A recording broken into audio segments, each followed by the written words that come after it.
Legionnaires of the Lariat. Welcome back to another episode of I Still Call It a Lariat. I'm your faithful host, Michael Wright. We have with me, as always, is my tag team partner, Zapf. Not sure where you are, Steven, in our windows. How are we doing today, bud? Oh, and wait, hold on a second. And today we are predicting Forbidden Door 2025. How are we doing today, Steven? So I'm relatively excited about this pay-per-view. It is going to be a mid-afternoon pay-per-view because it's in London. That actually makes me a little happier. Showtime, before we get into pay-per-view stuff, before we get into predictions, real quick, I wanted to ask you on air, since we talked a little bit about this off air. I have no idea what this question is. With Folks, he is cornering me. I'm going off script. I'm not comfortable. I need an adult. There's no one in here, and if there is someone in here, it's not an adult. It's not an adult, and they should not be in that room. And they should not be here. What's up, dude? What's your question?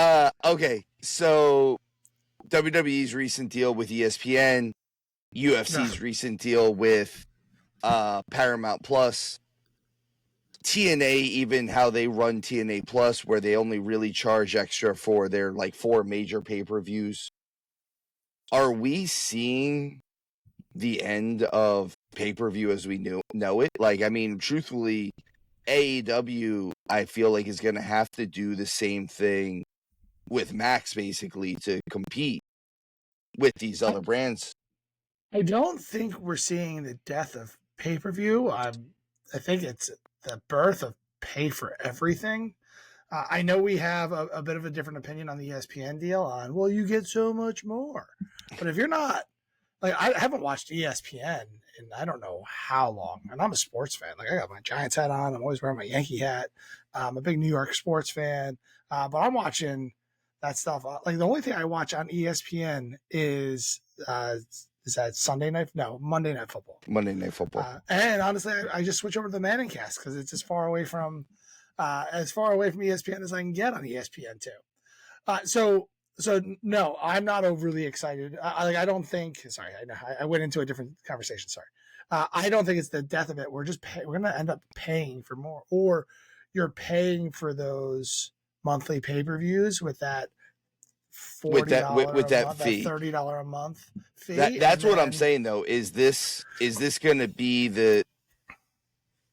I guess it would be not so much the death, but the evolution of it, where it's no longer a pay per view. It would be, like you said, pay for everything. It's going to just all be included in the price. Do you think AEW is going to eventually switch to this format with Max as well? I don't think they need to. It just depends if it's more profitable. Honestly, that's what's going to end up bringing everybody where it goes. And I don't have the numbers in front of me. I have a jury duty Simmons here. That's not numbers. That's not numbers. It's do your civic duty, eat your vitamins, those kind of things.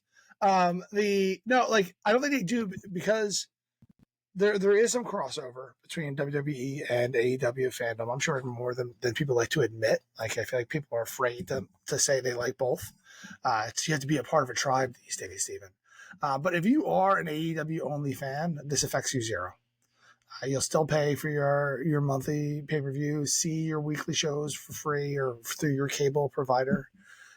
So I don't think they have to. If this turns out to be way more profitable, that in order to watch anything, you have to pay monthly in order to get this service, and you can kind of get more people to pay per month for everything rather than just one show, then of course they're going to do whatever makes them more money. That's the biz, man. That's right. I mean, it's what it should be. I mean, it should be about making money to a point. And it's funny because that's like, I appreciate that about wrestling, because everyone's always been very upfront. Where I feel like you talk to certain brands or certain companies, entities, whatever, and they do this for you. Yes, I know I take your money, but I make this product just to make your life a little bit better. Wrestling's like, now I'm here to make money. Yeah. Enjoy the ride and let you say the word. That's all it is. See these bags? It's just for me. Yep. I really hope you enjoy what we're doing. because then you'll give us more money. 100%. That's all. Like, and they're foolish just telling you. It's like, yep, here's my little piggy bank. That's the real curtain that they pull away. That's like they pulled that curtain away a long time ago. Yeah, they're like,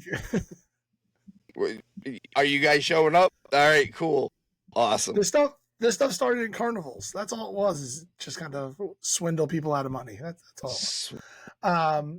So I know I kind of gave you a non-answer in there, but I don't think they have to, and I think that the profitability would be what makes them decide whether or not to do it. Still an answer.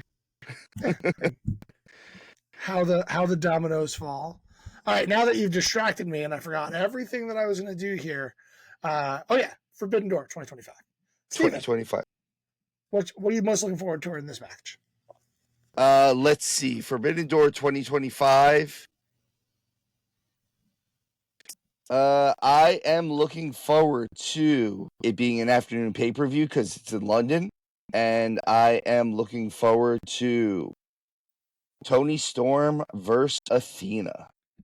I feel like we have to take her off the list because she's always the answer. She is always the answer. All right, fine. If I'm going with an answer that's not Toni Storm, I am excited to watch Zack Sabre Jr. versus Nigel McGuinness. Yeah.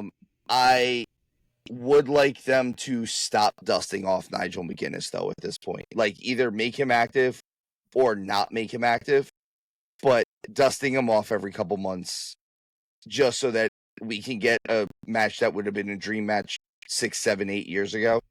It's not working for me anymore. But I am excited for this match. Like, if this is the last time they do it, that would be awesome. You're right. Wrestling shouldn't dust off old wrestlers to make a quick buck. They would never do that. They would never do something like that. Goldberg. John Cena is Undertaker. He's just world champion. I was going to say that as well, but if I can't say that, I'm pretty pumped to see Edge and Christian back together again. I'm sorry, Cope and Cageland, or whatever we want to call them. To have them back together. So that's going to be really fun. And I'm actually pretty excited about this Hangman and Page MJF co-main event. Maybe. Actually, it might be the real main event, right? Or no, it's not. Lights out one because it has to be unsanctioned after that. And, so I am excited about that one. Those listening, that I don't believe there could be a main event or a co-main event. There can only be a main event. Sorry, my voice feels real scratchy this morning. It's because it's the morning. I just woke up like 5 minutes ago. Yeah, this is the first time we've recorded in the morning in a while. You can see there's light back there instead of the endless darkness of night. So let's just jump into this. This match I'm actually really excited about because, as most of you guys know, I don't really follow New Japan at all, really at all. And this once a year kind of event is what brings me in, and I get a little introduction to some of their talent, the Japanese wrestlers. And I really do like the Japanese style of wrestling. I just don't have the time to kind of commit to that. So whenever I see Zack Sabre Jr., I actually get pretty excited. I feel like my first introduction to him was you laying the smackdown on him a little bit, Steve, what feels like 10 years ago. And then I watched him and I was like, no, this guy's right up my alley. This is fantastic. And I honestly haven't really seen much from Nigel McGuinness in the past. So honestly, this whole card are probably going in a little blind on my predictions outside of the happenings of AEW. So I am excited about this. I want to see, a real technical bout. That's what this is all about, right? Get the most technical wrestling match in human history. This is going to be two British wrestlers doing British style wrestling, which is going to be a lot of catches, a lot of holds. I think this is going to be very technical. This is going to be a lot of trading back and forth. Don't get me wrong. Nigel is known for throwing heavy forearms and stuff like that. So that and a lot of the heavy lariats and stuff like that. So I could see that coming into play. But at the same time, we're going to see they're going to wrestle. They're gonna, Mhm. we like to say they'll do what's on the marquee. They're gonna wrestle, which is gonna Yeah. be awesome. And that's a good style to mix in, because as you get chains, as you get wrestling going on, having someone in the match to be able to throw like just a massive bomb to just like cut it short is what can make a match kind of special. Where you're like you're building the anticipation, wrestle, boom, which is kind of a fun way for a match to kind of play out. And I'm assuming, except for AJ, AJ's not here, right? There's no boom being brought. Yeah, I don't believe. No, he would not go to London for this. Fair enough. That's They fair. don't have double chunk chocolate cookies. I disagree. I bet you they do. Are they scones or scones? Maybe, I don't know. I don't know. Does England have Costco's? I don't believe they do. Oh no, but I'm sure they have. They have treats and biscuits. That's true. So Stephen, I think this one was actually pretty easy for me. I think Jack Sabre Jr. is going to retain this one. Yeah, I think Zack Sabre Jr. is also going to keep this one. I think this is still going to be a really fun match to watch. Yeah. Our next match is Kazuchika Okada versus Swerve Strickland for the unified title. Steven, what are you thinking about here? Stop missing my document. I was putting in the right spot. Leave me alone. Doesn't matter. I'll figure that out. It's early. I'm not a morning person. Yet you work only in mornings. Yeah, it's awful. It's terrible. All right, Kazuchika Okada versus Swerve Strickland in a match with a guy who is really, really over, and is going to work really hard against a guy who does not work really hard at all. It's going to give you the finger. Yeah. I do believe that Okada is going to retain in this match. I think the match, I don't know how good this match is going to be. And let me explain my little bit of worry on this match is it takes a certain talent to pull stuff out of Okada lately. Even his match with Omega, like, that was the best we saw from him, and it still wasn't the best I've ever seen from him. Like, we didn't get Tokyo Dome Okada at All In. I'm sorry, we didn't. I don't know if Okada wants to do Tokyo Dome Okada anymore. I think he's fine throwing a terrible elbow off the top rope and like not getting hurt and not doing anything. So, and I don't see Swerve Strickland being the guy that takes this quote unquote unified title. He doesn't need it. He doesn't need to be the guy that like he doesn't need this belt, and he'll still be over. And Okada, I don't know. Once you take this belt off Okada, I don't know what else there is for him at that point. Yes, I think right now, and it's been since he's gotten here, Okada needs a belt. Like for the U.S. audiences to really care all that much, I guess, because like he's got all this money that AEW is paying him to be here. He puts on okay matches. They're solid. I know I don't know what I'm missing because I never went back and watched all those Tokyo Dome matches. Not necessarily. Is he the $15 million man? Is that what we were calling him for a while? I believe so. Yes. And Swerve is incredibly over, and so like just this one, like I don't really have much of an indication. Like these two guys are both over. There are 4 guys in my mind right now that should be just hovering around the world title. And like it's really weird that they're kind of having like blockers up around these guys. It's similar to WWE. They just have 2 titles, so it's always like 2 and 2, but there should always be like 4 guys hovering around the title. And those 4 guys in my mind are Hangman Adam Page, the champion, MJF, because he's fantastic and he's been back long enough to kind of get back in the ring, build himself back up to be champion, because he never actually lost the championship, right? He did. He did. He lost the title to Samoa Joe. Yeah. But part of the reason why they were having him lose was because he had to have shoulder surgery. Yeah. And then you have Strickland and you have Ospreay. Like those are those are my world title picture guys at AEW. That's who I want to see there. I don't need Moxley. I don't need Omega. Ever again. I don't need like Cage or Copeland to be in that mix. That's the four that I want at this moment in time, because I feel like Swerve's title reign was great, and then it was just like, all right, it's over.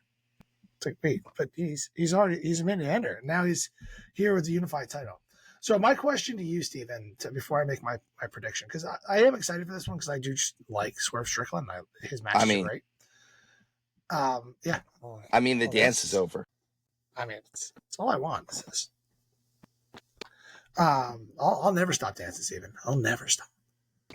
But what I want to ask you here, Steven, is Swerve and Paige done? Like, when Swerve came out and helped Paige win the title, was that the bury the hatchet moment for the two of them to move on? Yes, for now. I think it's a very much for now type of thing. I think they're at a point where they could very much be like a Punk and Cena type situation. We can pick this back up anytime we want, but truthfully, for right now, we're gonna do this. We're gonna separate. We're gonna Swerve is going after this unified title. I think Paige is. We'll get into the Paige MJF stuff later, but I think there's other stuff afoot with even those guys. And I don't know. Like, I want to make a choice for the MJF match later that I don't know if I'm going to make that choice, because it's going to be a hard choice to make. Like that, I think that might actually be the hardest match to pick on this card. I think this one's a little bit harder. I'm going to go with Okada in this one. And I think not like you said all the things I wanted you to say for me to pick Swerve. But I'm going to pick Okada on this one. It's Forbidden Door. There's going to be a lot of Japanese eyes on this show, and put over the Tokyo Dome guy. So I'm going to go that way. I don't know. Like, you're right. There's not much that they're going to be able. Like, I don't know what they do with Okada if he doesn't have this belt. Like, that's just, he's almost in like that Cody center. Like, when like Cody couldn't challenge for the world title and he just kind of was in the mid card. It was like the Cody main event. That's kind of where Okada seems to be living. All right. Next is for the AEW tag team title. There's only two non-title matches on this card. Yes, that tracks. And one of them's a gimmick match. Out of 9 matches, 7 title matches, which I don't hate. I actually like titles being defended on pay-per-views. This is a pay-per-view, not a PLE. We have the Hurt Syndicate, sans MJF, because that just ended. And versus where we have FTR or Brody King versus Brody King and Bandito at Collision. So they're wrestling on Dynamite on Wednesday, and the winner of that goes on to face. So they've been doing an eliminator tournament for this, and I actually don't mind them doing a tournament like this to set up a number one contender. Like, if you're gonna put in like 4 or 5 teams, a couple teams to all like decide who the real number one contender is. I actually like that one, and I think that builds it up as almost like a big fight feel for this match. So I do like that one. Yeah, sorry folks. It's Saturday morning, not Tuesday at midnight. I'm all sorts of mixed up on what's happening next. So yes, I think we both kind of talked before this, and we both are kind of in agreement that FTR is going to win that match. So I'm really going to just kind of focus on this to kind of like shift the focus to that FTR one. So if it changes, we will go back and change this stuff over the week. I probably would change my winner if FTR loses that match. Just sprinkle that out there. So I think this is. I'm actually pretty pumped for the Hurt Syndicate. the Hurt Syndicate and FTR to face off one-on-one here. I think this is going to be a big, brutal match. I think you're in for a treat. I think these guys are two of the best tag teams that are active right now. I think FTR might be the best tag team in the world, although they haven't been treating them that way recently. And I think that this is the perfect opportunity to take those titles off the Hurt Syndicate, put them onto FTR so FTR can go face off against somebody else we're going to talk about later in the show. So I'm going to go with FTR to win this one, probably through shenanigans. Oops. And then I think you might have Bobby Lashley in the world title picture.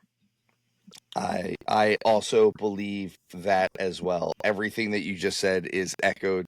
I think this might be one of those cards where we kind of mirror each other a lot, just because as much as this is kind of one of their important pay-per-views, I always feel like this is not, I don't know, I always feel like Forbidden Door every year is almost like a gimme pay-per-view. Like, certain people are going to win on these cards. And I think in this case, FTR winning, I do believe it's going to be, it could be through possible shenanigans.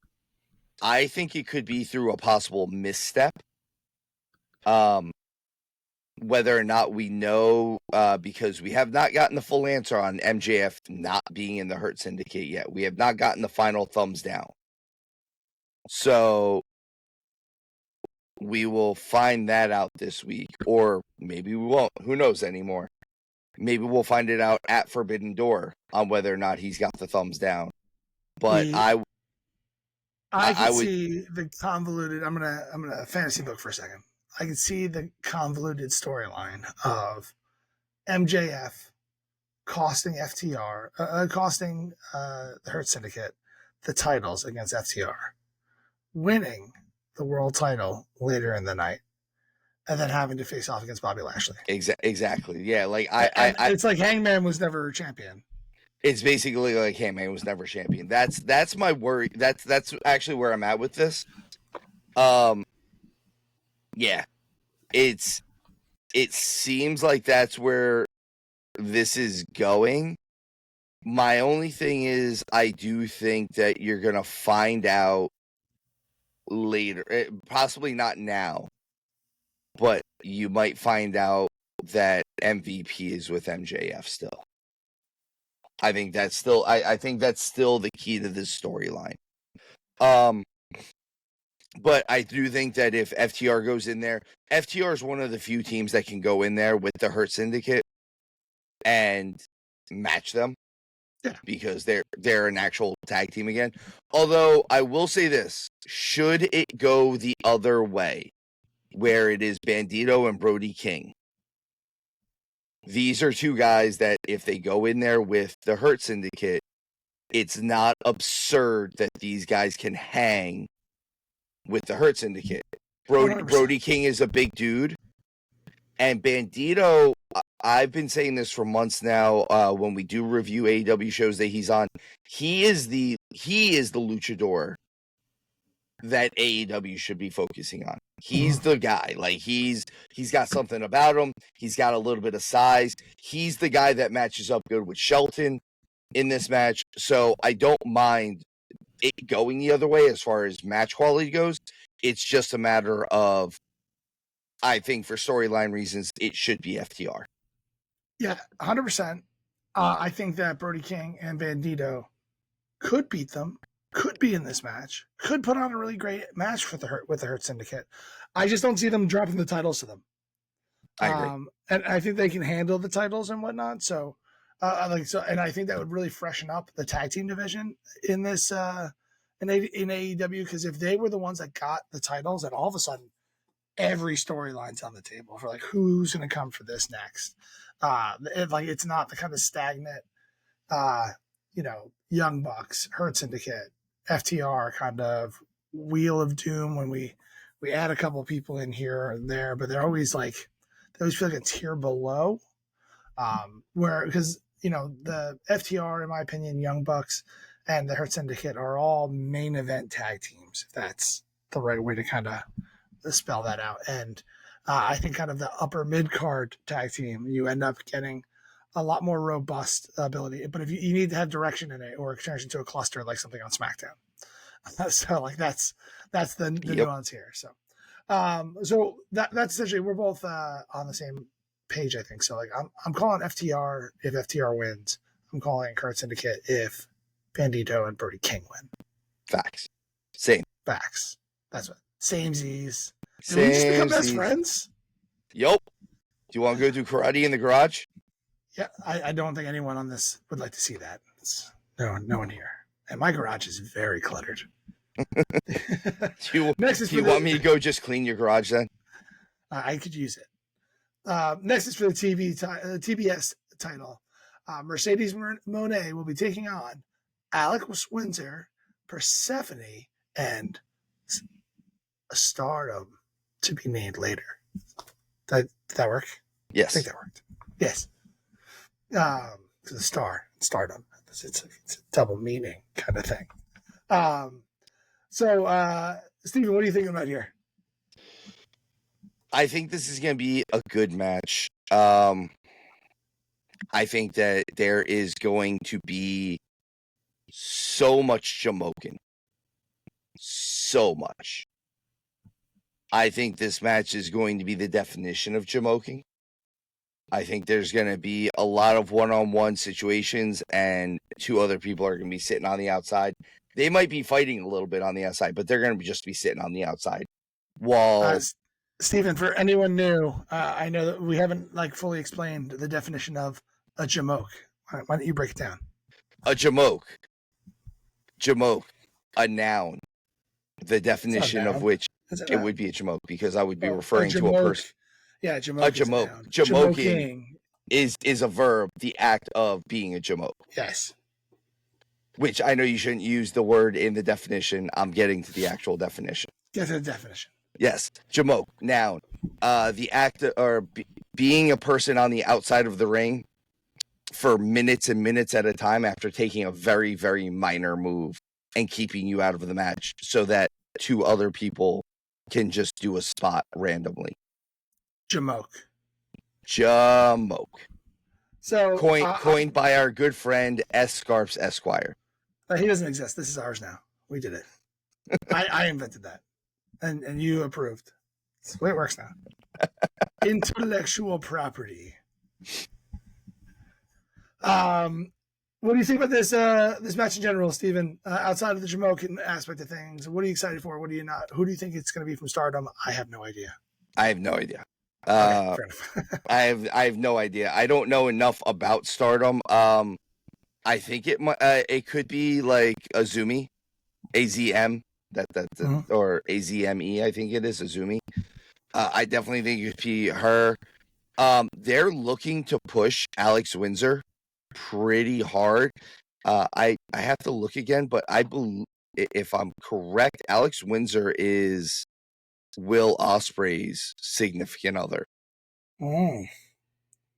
See how that works. There's actually a couple that's in the same place together. Yes, I mean yes, it is. It's her. I know. Oh no, I mean there's another couple that's involved in this technically, because Mercedes Moné is now a power couple with Frank the Bitch. I'm sorry, what I meant is the Beast Mortos. Wow. His real name's Frank.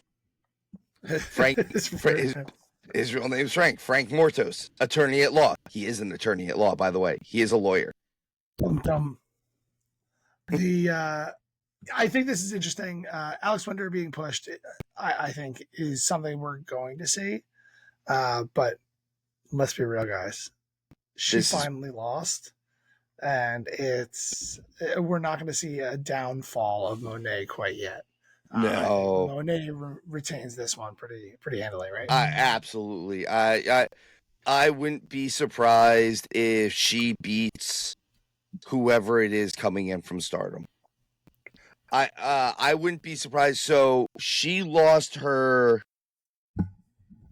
NJPW strong title, I believe, to someone from Stardom. I wouldn't be surprised if whoever it is from Stardom wins that, comes in, and she beats that person, which that all makes sense to me.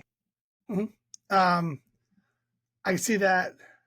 I can see it also being something where like Alex Winter actually beats somebody, and then Monet sneaks in. I feel like that's the new fun thing to do in these kind of matches is let somebody else win and then steal the win. So I can see that happening as well. I could also see that. All right, so we have the TNT title on the line, Steven. Are you excited? I'm excited. I'm a little excited for this one. Actually, I really like Kyle Fletcher, so I'm kind of excited. This is a good match. This is the course of the match night kind of stuff. We have Takeshita. No, Takahashi. Takahashi. Sorry, I read that wrong. They're totally different guy. I saw that wrong. Yeah, I knew that too. It's morning. I can't do the morning stuff, man. It's the worst. Not to be confused with Hiroshi Tanahashi that's in the main event. Yeah. This is Hiromu Takahashi. Versus Kyle Fletcher. I don't know who any of these people are. I know who Kyle Fletcher is. So, Steven, tell me about it. Teach me. So Hiromu Takahashi is a very big up-and-comer over in New Japan. I wouldn't say up-and-comer now. He is on the same level that like Fletcher is, where truthfully, I almost feel like Fletcher is getting wasted with this TNT title. I think he's one of the other ones that should be a little higher up the card than just this title. I get that that in order for him to be higher up the card, he'd have to be challenging Okada. But also, I think he could be in the world title picture sooner rather than later.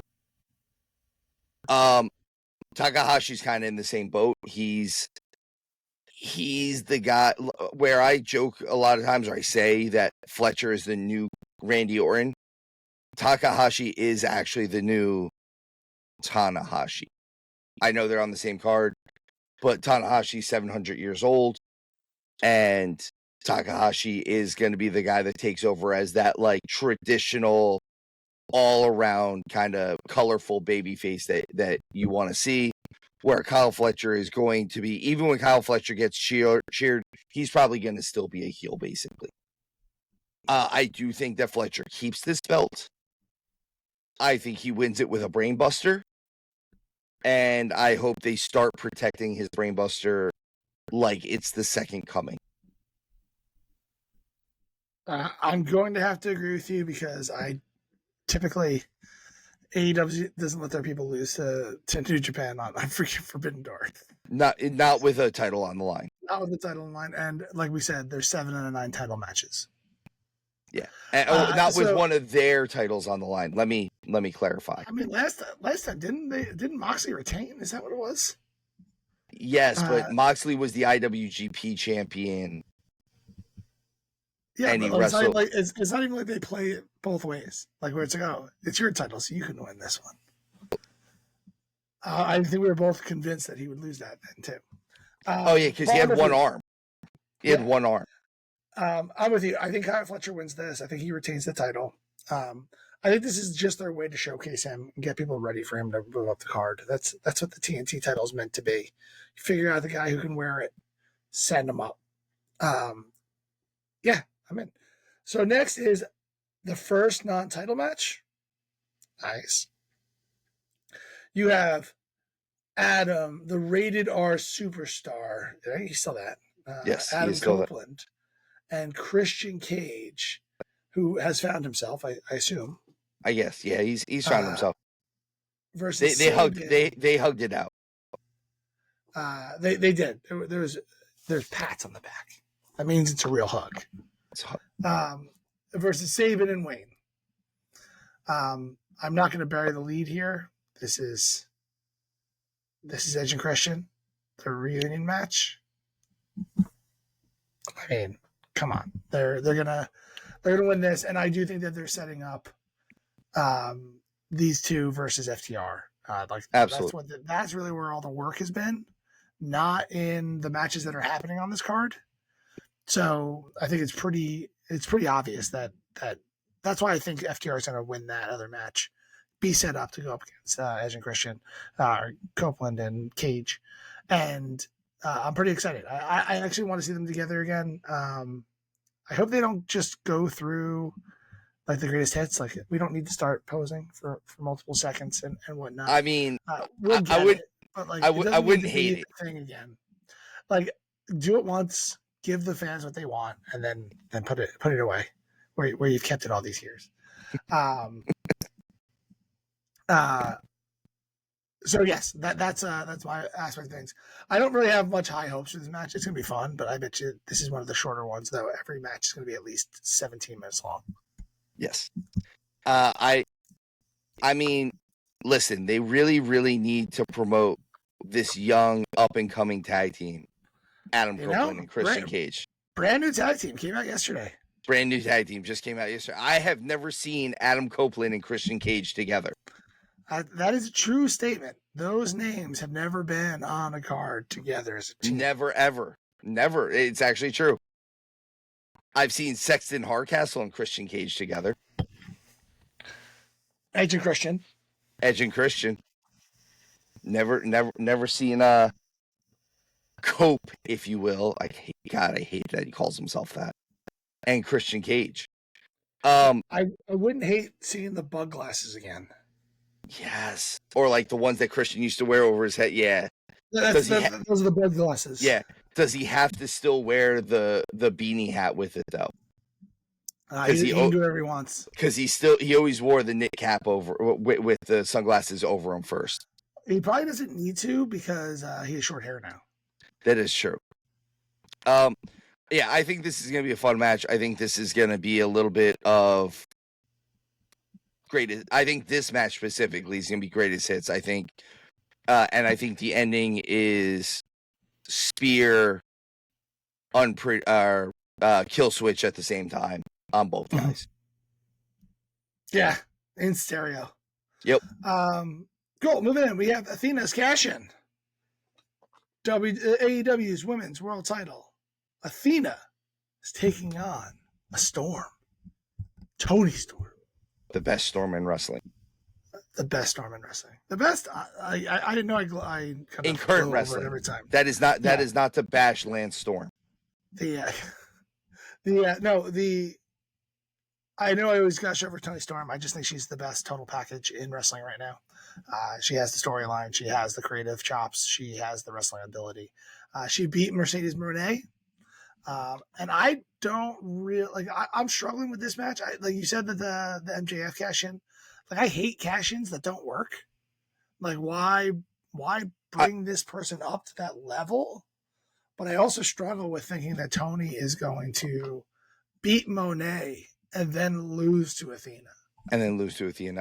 So Showtime, I did want to ask you because a lot of times when they do these the cash-ins on the contracts for the gauntlet for the casino gauntlets, they're supposed to be like the Money in the Bank briefcase. Like you can cash them in whenever. How do you feel that both of these are contracts that are being cashed in on the same show that are being previewed beforehand? Because this is different than how they would normally do it, and it's happening at the exact same time on the exact same show. Like they didn't say that this was going to happen originally, so it's a little weird that this is now what they're going to maybe try to set up as the norm. Yeah, I think that's what. So to answer your first question, I'm not happy that these are both on the same card. I think you build them up separately. I don't mind that they are contracts. Is that the better way to say it? Like a contract for it's a contract. Match. Yeah, like a contract for a match, not just, hey, I can get my match whenever I want. Yeah, because I liked the storyline that MJF was kind of working towards. And I feel like that's the one we have after this. So like maybe we're just kind of previewing these both simultaneously. But I like that. Like he also had the chance to win other number one contender opportunities without cashing in his contract. So that was something I thought was interesting. I would love to see one of those things where you cash in the contract after a title match has been secured. Like one of those things where number one contender, you have Hangman versus Swerve because Swerve won something. And then later on, building up to the match, be like, I'm cashing this in for this night too. You've already built that match. That match has to happen. Yeah. But I'm going to take the winner of it immediately afterwards. So get ready because you're going to have to fight 2 matches to get through me. See, And like that is a fun spin on it because then you could build the animosity between 3 people. It's different than just waiting for somebody to come out with a briefcase, someone to come out countless times and not cashing it in and failing at the cashing. The failing at cashing in is one of the most mind-boggling things. Like someone's a moron in that interaction of where it takes the referee to be like, "Are you sure? Like, how does this work? Is this my luggage? And like what's happening right now? Like you know what this contract is. You hand it to them.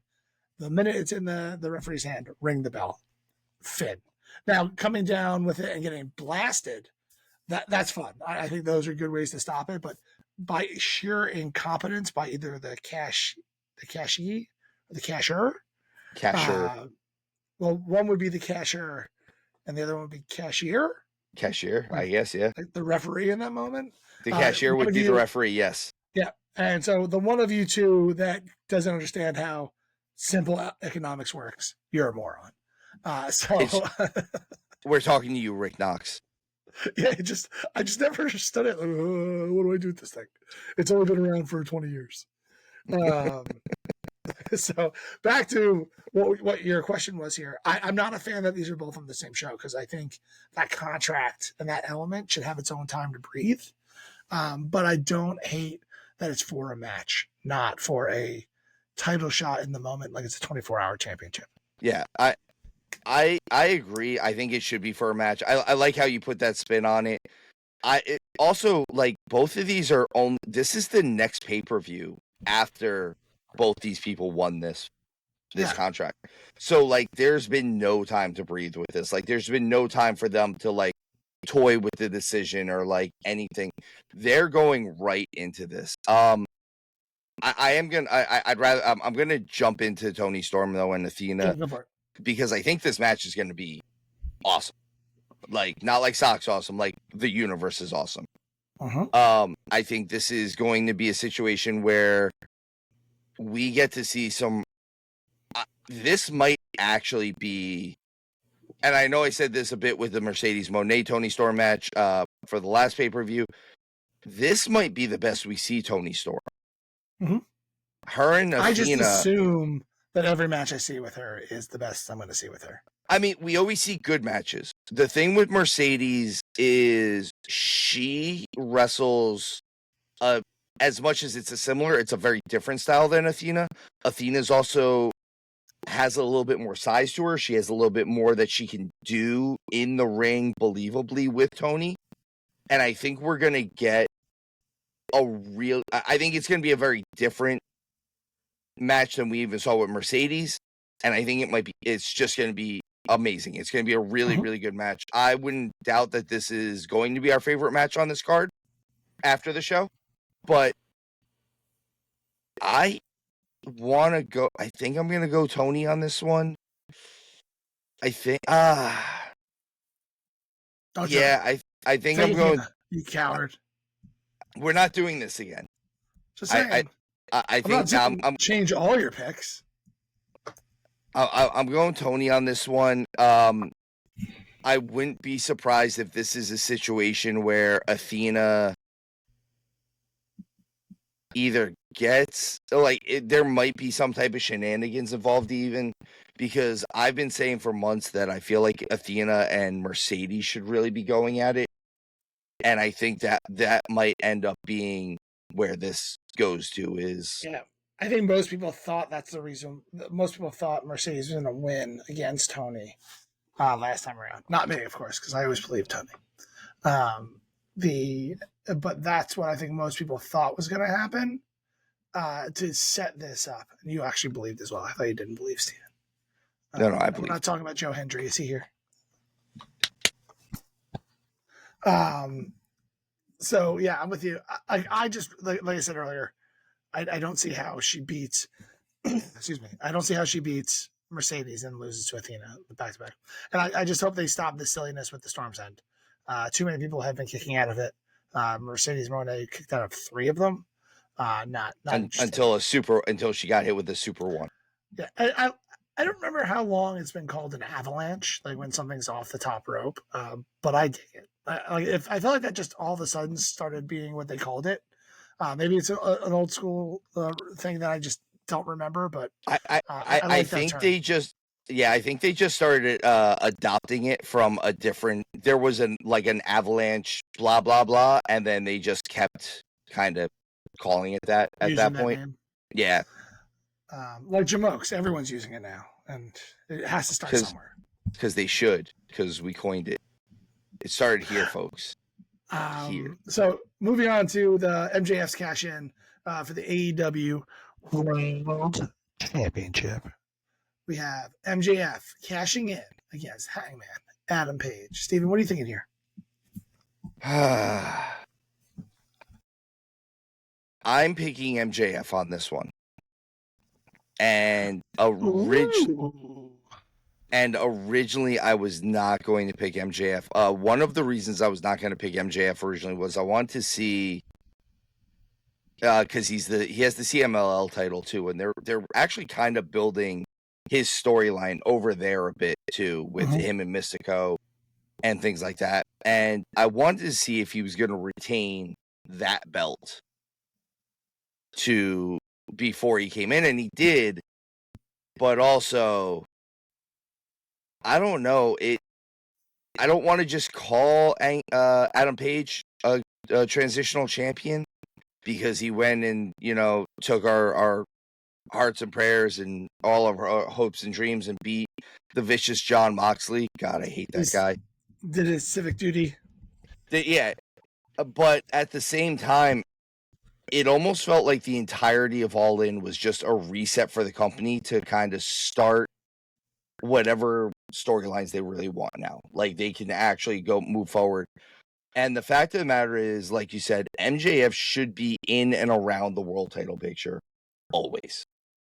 If he's not, it's because he's dealing with something. It's because he's pushing someone to get them into the world title picture. So no matter what, he should still be dancing around it. He should, if we were talking football, MJF should always be in the NFC or the AFC championship. Like, always. And whether or not he makes it to the Super Bowl is a different story, but he's Tom Brady. He's Patrick Mahomes. He should always be in that area. I don't know. I just feel like MJF is going to win this. I think the storyline is juicier. There's more meat on the bone for the MJF Hurt Syndicate stuff as to anything that is going on with Hangman Page. Because I don't know where they go with Hangman Page after this. He's taking care of Moxley. Darby is more feuding with the Death Riders now, and truthfully, once you took the title away from the Death Riders, it takes all the teeth out of that group. Mm-hmm. And I don't know. I don't think that, and like I said, I don't think that Swerve is going to circle back around to Page right now.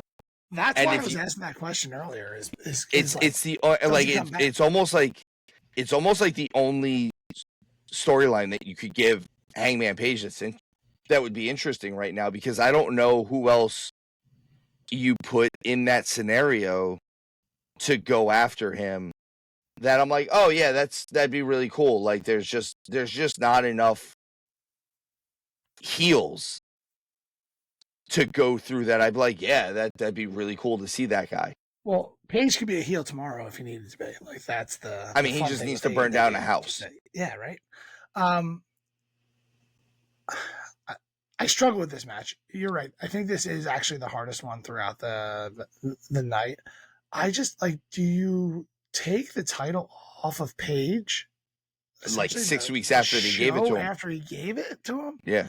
It just I don't see him as that transitional champion, but that's what that is, right? That's the definition of that aspect of things. And you're right. It changed. MJF changes the entire shape of the title landscape, and it's funny because you don't see this all that often, where new champion takes title belt, bring in a whole different group of people to fight over it. Forget old people beforehand. Like I mentioned earlier with Swerve, like Swerve was all in. It was these are the group. Okay, this group is done. Bring in new group of people to challenge for this. Sheesh, Steven. I don't want to pick all of them the same as you.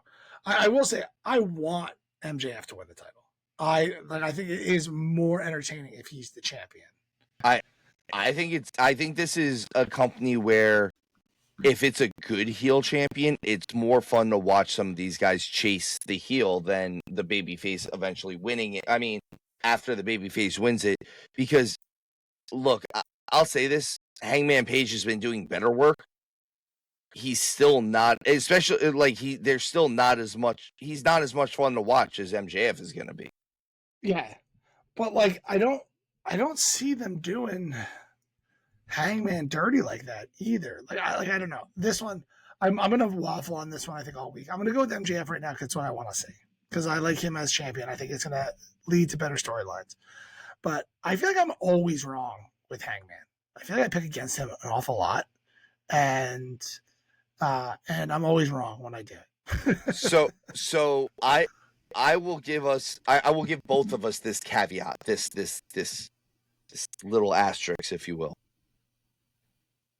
Hurt Syndicate loses, and they specifically lose because of something involving MJF rather than anyone else involved in this match. I would not be surprised if MJF does lose this match later because Bobby Lashley specifically will come out to get his revenge and will absolutely spear MJF out of his boots. But also, like, if anyone can take a high profile loss to Page, it's MJF without being hurt at all. So like that's the other angle of it.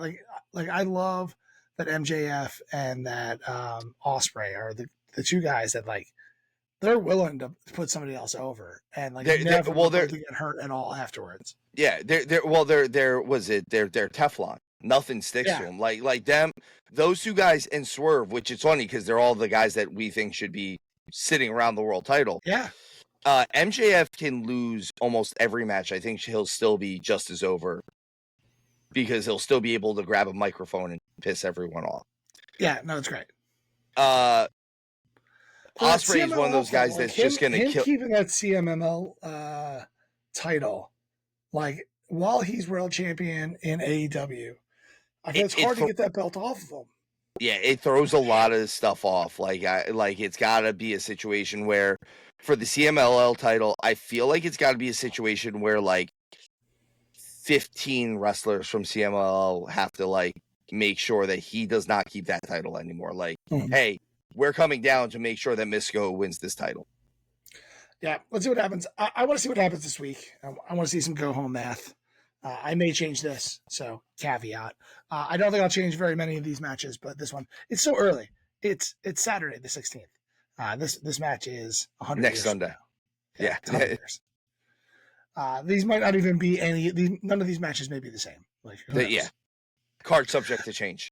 Yeah. So let's go into the main event, the lights out steel cage match with 10 people. Do we have to? There's so many people. Do we have to? Kenny Omega, Kuda Ibushi, Darby Allin, Hiroshi Tanahashi, Will Ospreay versus Claudio Castagnoli, Jon Moxley, Kid Kidd, and the Bucks in the coming out of the sad locker room or the extras locker room. Honestly, I absolutely love what they're doing with the Young Bucks right now. I do like this stuff. I liked. Did you see one of the things they did was they had them come out as Generation Me, which was their name in TNA for like 2 weeks. Yeah, and like they played the wrong music at one point in time.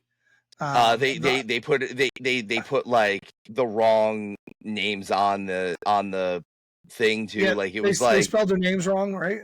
Yeah, and I think they put a blank graphic on at one point. Yeah, like I absolutely love their fall from grace. Like this is how you get people excited to see them again, is watch them get punked. So the other side of this is Omega and Ibushi are former tag team in New Japan. They were the Golden Lovers. I could absolutely see this match leading into Omega and Ibushi versus the Bucks after this. Okay. This match might lead to that, which might actually be the Bucks maybe getting back onto the horse, so to speak. Like that might be them like, okay, we're not the EVPs anymore, but we're still the Young Bucks. And I'm not a fan of that, but I'm not a fan of them, but at the same time, everyone else in this company is. Well, when you create the company yourself, you're allowed to book yourself. It's terrible. Doesn't work for me, brother. It doesn't work for me, brother. I'm telling you, look, we say it every show. Tony, the pen is right here. I will sign the contract. I am not that committed anywhere else. I will bequeath the show to Showtime and to Howard and to Mozart, and they can have it, and I will come work for you and fix everything. And fix it all. So what are you looking at here, Steve? What do you think is going to happen? What if you were writing? What would happen? Not if you were writing. If they were writing, what would happen? I think the baby faces go over in this match. I think this is an Omega, Ibushi, Darby Allin, Hiroshi Tanahashi, Will Ospreay win. I think I don't know how we get to the win on this one. I believe this would be a pinfall, and I wouldn't be surprised if it is Ospreay on like Claudio. I'm gonna say it's either Ibushi or Tanahashi. Actually, yeah, you're right. I think it's gonna be Tanahashi on Claudio after Ospreay. Tanahashi's gonna hit his frog splash on Claudio after Ospreay hits him with the hidden blade. Gabe Kidd may be also fair game. I'm gonna say not on Gabe Kidd because he's like the actual dual citizen in this match. He still works for New Japan and he works for AEW a lot. Like he's the unofficial Death Rider in the Death Riders. So Claudio's kind of the one that they could trash in this match. I don't think that it's going to be Darby getting the pin on Moxley because they're going to keep building Darby and Moxley on their own. I think Darby and Moxley are going to be at All Out, which is their next pay-per-view. And that's going to be an absolute train wreck. And like I said, I think Omega and Ibushi end up having a match with the Young Bucks after this. So I think they need to keep all four of those guys completely strong. And I mean, realistically, if we see one more Tanahashi frog splash at the end of this, he's, 370,000 years old. He scatter. Yeah, like he looks great for his age. He looks great, period. Let's just say, but he also doesn't need to wrestle much more. He's done everything in the world in Japan, or everything you can do in New Japan. He's the president, or he was the president of the company. Like, let's just let's let the man have one more win, and then he can just be in the office. Mm-hmm. So, folks, sorry about that. I hate when we do unanimous picks. It's so boring. Steven, you're boring. Why do I got to be the boring one? It's also it is now 9:00 in the morning. You know, the last time I was up at 9:00 in the morning? No, because I don't either. Complaining about the morning has been my shtick. Stay on your side of the little boxes, and you're always the boring one. And there's nothing you can do about it. You know what? I'm going to do something special now. Boo-boo. I moved the side of the box that I'm on my screen now. Ha. Stay on your side. As a recap, we both have Jack Sabre Jr. going over on Nigel McGuinness. We both have Okada beating Swerve Strickland, though I'm still not sure on that one. We have the Hurt Syndicate losing their titles to FTR. We have Mercedes Moné retaining in her four-way dance. With some still yet to be named players. We have Kyle Fletcher beating Hiromu.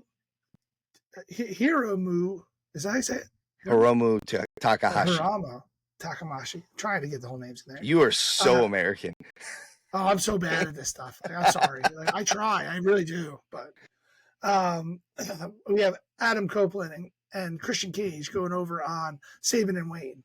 We have Toni Storm retaining her title against Athena. We have MJF winning the World Championship. And then we have the good guys beating the bad guys in the lights out steel cage match. Lights out. Thank you all for joining us. Hopefully this will be a fantastic show that we can watch within a week because it'll just be 24 hours long. Really excited. There's a lot of really good matches on this card, and I'm pretty pumped. I love Forbidden Door. I like it with the crossover, so I'd love to see what happens next. Thank you all for listening. Thank you for joining us. Like and share. It really helps us out. Smash that subscribe button, as they say. Tell a friend. If you don't have a friend, tell a stranger. We appreciate you all. And Steven? As always, guys, remember, tuck your chin when you bump.